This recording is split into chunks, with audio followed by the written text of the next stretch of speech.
Sveiki, mano vardas Andrius, aš iš Remax kompanijos. Ačiū, kad žiūrite mano video blogus.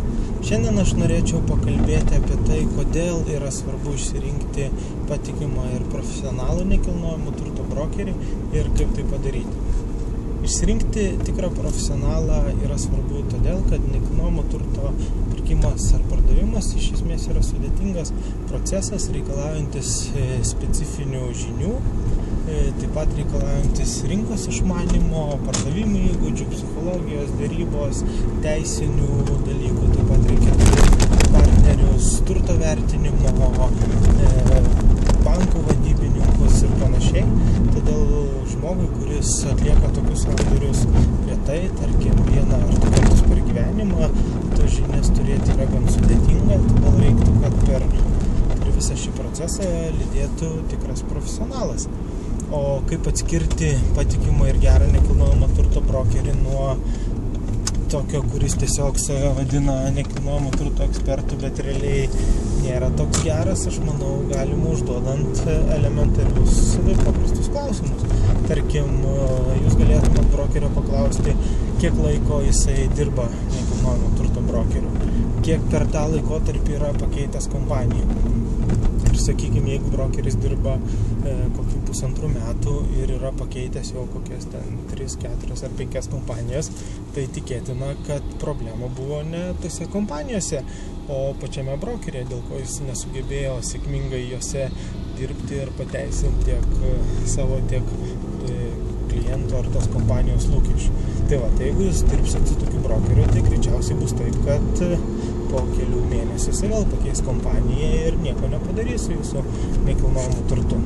Kiti klausimai galėtų būti, pavyzdžiui, kokioje įmonėje jisai dirba, kiek toje įmonėje dirba brokerių, kelintą vietą pagal pardavimus jisai užima toje įmonėje, kiek nekilnojamo turto jisai yra pardavęs per paskutinį ketvirtį ar pusmetį, ar jisai gali pateikti sandorių pavyzdžių, ar jisai apsimdamas pardavinėti jūsų nekilnojamo turtą yra išanalizavęs rinkos situaciją, ar turi registrų centro statistiką, ar yra išanalizavęs konkurencinę aplinką, kokias reklamos priemonės siūlo tam, kad parduoti jūsų nekilnojamo turtą ir panašiai. Ta prasme, panašus klausimai labai aiškiai parodys, ar žmogus supranta, ką jisai daro, ar jisai žino rinką, ar jisai turi gilesnį rinkos išmanymą, ar jisai moka pardavinėti, ar jisai, tarkim, turi pirkėjų registrą, gali iš jo parodyti sąrašą žmonių, kuriem jis jau gali